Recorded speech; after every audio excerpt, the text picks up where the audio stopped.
Hi friends. हम लोग Linux user database and group database files के बारे में पढ़ेंगे, देखेंगे।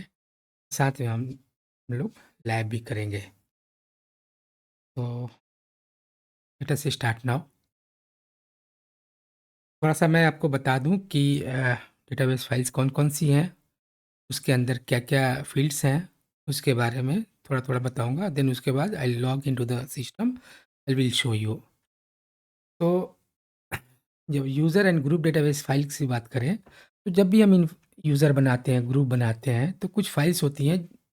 फाइल्स के अंदर आपकी सारी इन्फॉर्मेशन स्टोर हो जाती है, whether you create it through CLI और थ्रू UI।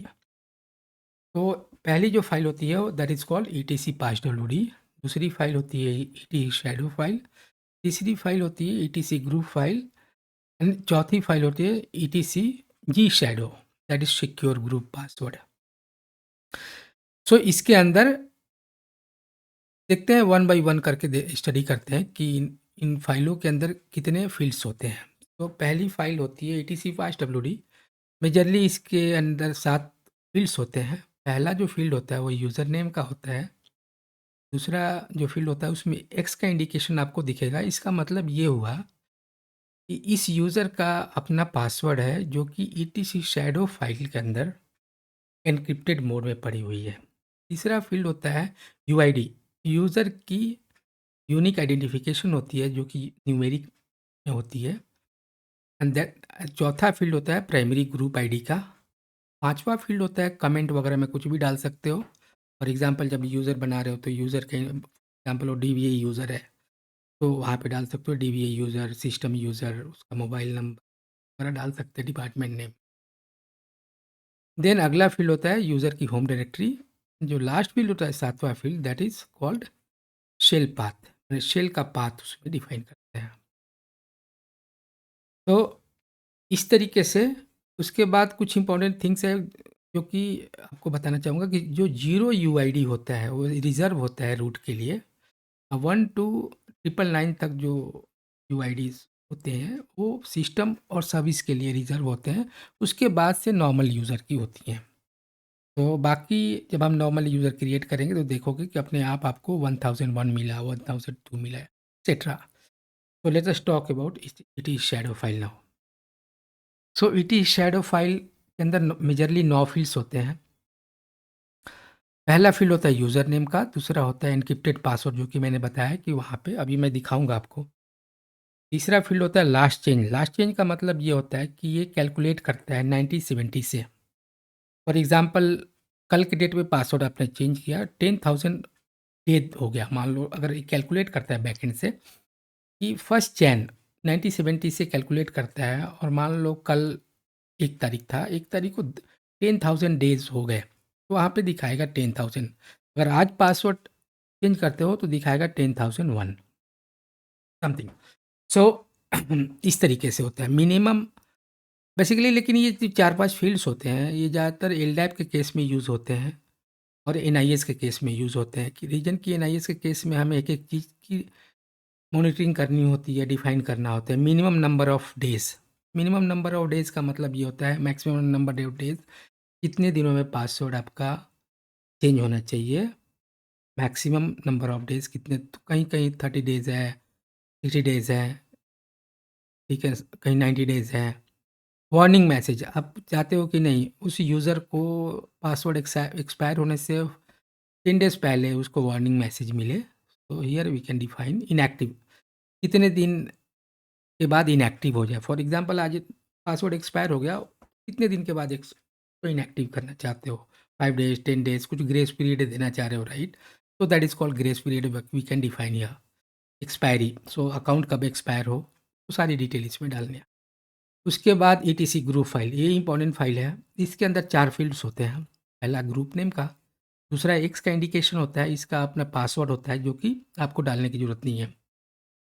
तीसरा है GID। चौथा होता है फील्ड मेंबर का, that is called secondary group ID. For example आपका प्राइमरी ग्रुप DBA है और सेकेंडरी ग्रुप बनना चाह रहे हो आप सिस्टम ग्रुप का, सेकेंडरी मेंबर बनना चाहते हो तो लास्ट में, चौथे फील्ड के लास्ट में आप अपना ID डाल दो। So you will become a secondary group member of system team, and since you are a primary group member of DBA, तो प्राइमरी ग्रुप एक ही हो सकता है, लेकिन सेकेंडरी मल्टीपल हो सकते हैं। Alright, so let us log into, I will show you. तो ईटीसी पास डब्ल्यूडी इस तरीके से दिखता है। देखो, एक यूज़र बनाया मैंने, यहाँ पे यूज़र नेम, एक का पासवर्ड का इंडिकेशन है, ये आपका ईटीसी शैडो फाइल में पासवर्ड है। अगर ये हटा दो तो का मतलब बगैर पासवर्ड का भी आप लॉग इन कर सकते हो। ये यूज़र का यूआईडी है, ये जीआईडी है, ये प्राइमरी जीआईडी होता है। ये यूज़र का जो मैंने आपको बताया कि जो भी मैसेज वगैरह है उसके अगेंस्ट में देना चाहो, कमेंट वगैरह जो भी देना चाहो दे सकते हो यहाँ पे। वैसे यूज़र 1 लिखा हुआ है, आप लिख सकते हो यूज़र 1 स्पेस डीबीए यूज़र, यानी यूज़र की होम डायरेक्टरी। ये कॉलन सेपरेटेड होता है। जो लास्ट फील्ड होता है यहाँ पे शेल डिफाइन करते हैं। लेकिन नॉर्मल यूज़र हम लोग काम करने वाले हैं तो बैश शेल में काम करते हैं। कोई प्रोग्राम है तो नो शेल को देते हैं एप्लीकेशन को, राइट। कहीं आपको डिफरेंशियल एसएच मिल सकता है, शट डाउन शेल मिल सकता है आपको। तो ये सारी चीज़ें हैं। वैसे ही ईटीसी शैडो फाइल को देखते हैं, तो जैसे मैंने बताया 9 फील्ड्स होते हैं। यूज़र 1, दूसरा ये है, ये इनक्रिप्टेड पासवर्ड है यहाँ से यहाँ तक, करेक्ट। तो तीसरा फील्ड होता है,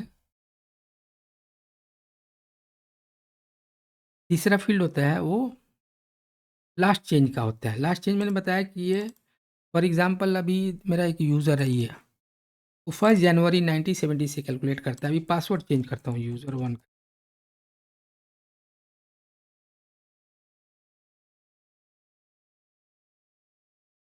अभी देखो आ गया, पहले आ रहा था यूज़र 1 का आ रहा था 20484, अभी आ रहा है 20486। का मतलब ये हुआ कि 1 जनवरी 1970 से लेकर के आज के डेट में देखा जाए तो इतने डेज़ हो गए, 20,000 डेज़ 486। 2 दिन पहले मेरा पासवर्ड चेंज। तो this is what it is. Then उसके बाद अगला फ़ील्ड होता है मिनिमम, मैक्सिमम, वार्निंग। या मिनिमम नंबर ऑफ डेज़ मैंने बताया था कि आपको डिफ़ाइन कर सकते हो, मैक्सिमम नंबर ऑफ डेज़ आप डिफ़ाइन कर सकते हो, जो कि अभी आपको एक्सप्लेन किया साथ में। लेकिन ज़्यादातर ये एलडैप और एनआईएस के केस में यूज़ होता है करके, यानी ये 3-4 फ़ील्ड्स हो एनआईएस के केस में यूज़ होता है, एलडैप के केस में।